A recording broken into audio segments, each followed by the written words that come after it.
ता साथी रे माँ द्रौपदी मध्य नहीं वनवास काल बुली बुली बुली गोटे दिनर घटना माँ द्रौपदी बहुत सुस है सुस परिस्थिति रे पांच स्वामी को जनइले मुझर क्लांत होथर मु चली पारिनी मु सुस होती जदि पार मत टे पानी देव भल थी ये हड़ी माँ द्रौपदी पांच पांडव पाखे रखी समस्ते वीर पुरुष पांच भाई भितर किए नुहति आश्वासन बाणी देले ये कथा कौन आपण को आम सुस होची आम जड़े पांच जन अच्छु आपणकर सुसर आम मेंठ कर कि ये प्रतिश्रुति माँ ऊपर कांदीबा लगिले कौन दोष है मो भाई मान किए आमको को मारिला से सुख पक्षी बोले कि कहले महाराज ए माने पानी पे आसतिले किंतु मोर गोटे प्रश्न थिला से प्रश्नर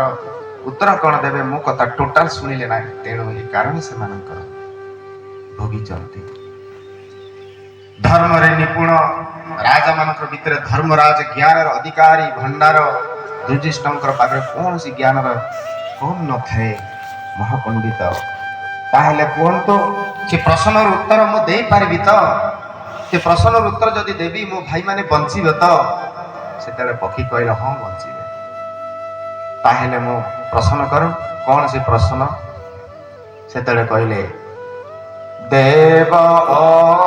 अतिथि अनाश्रित समाज आत्मा ए पांच तो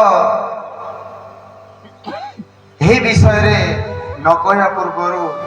तो सेते बेले पक्षी कही संसार रे मृत्यु क्या कह जाए सेते मृत्यु संसार रे क्या कह जाए ये प्रश्न पक्षी पचारुंट दुदुष्टि उत्तर देले जे देव अतिथि अनाश्रित समाज और आत्मा ये पांचटा जिनिस जे चिंता करूना संसार भितरे से जीवित थिले मध्य मृत्यु समान ए कथा युधिष्ठिर महाराज कही तेणु बंधुगण युधिष्ठिर उत्तर आम कौन जानिले आम अनुभव करवा जे आम माने आज संसार आसीचु जे पांचटा विषय आम जदि मनुष्य जीवन की अनुभव करवा ना से ऊपर को आम आधार देवा ना से ऊपर आम प्रयास देवा ना ताहले तो नड़ा नाकी गले से आम देव देव अर्थ आम टिके संसार आसीचु देवता संसार आसीचु देवता आम टिके सकाळ संध्या टिके प्रार्थना करवा ये हूँ प्रथम संध्या सकाळ गार्भेरा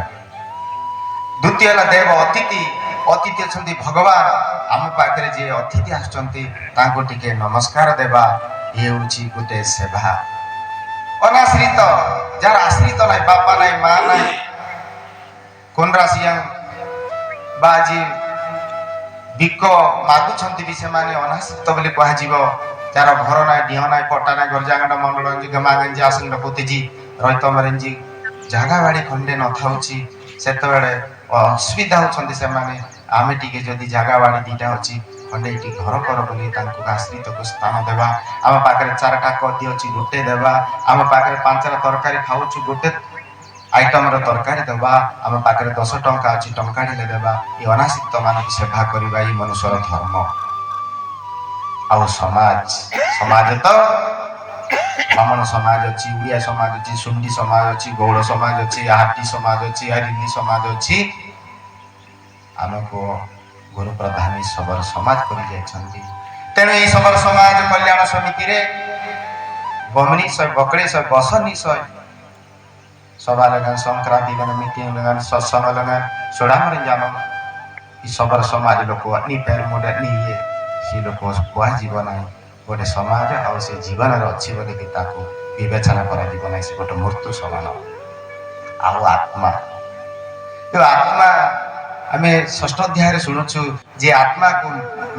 जानी से मित्रता हम जे आत्मा को जानी से शत्रुता हम जे आत्मा जे नीति गोटे जिनस आत्मा थिबा जो आमे कहि पारुछु आत्मा थिबा जो आमे उपदेश पाई पारुछु आत्मा थिबा जो आमे चाकरी पाउछु आत्मा थिबा जो आमे सरपंच होछु आत्मा थिबा जो आमे सुना अलंकार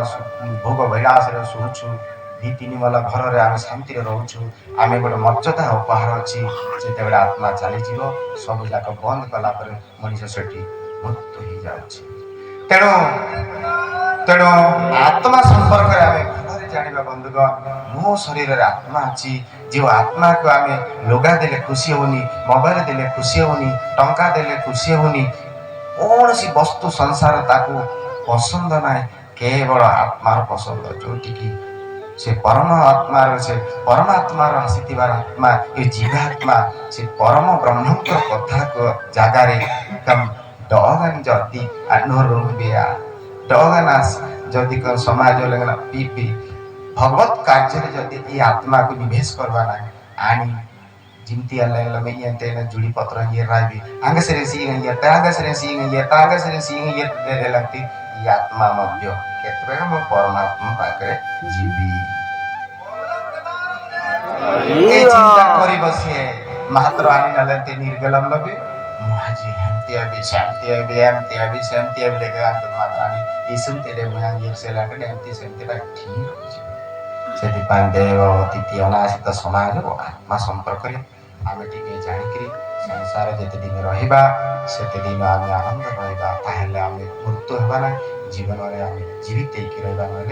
ना नाके नीति नंबर डेली से जानते ये कही मो वक्तव्य विरत हो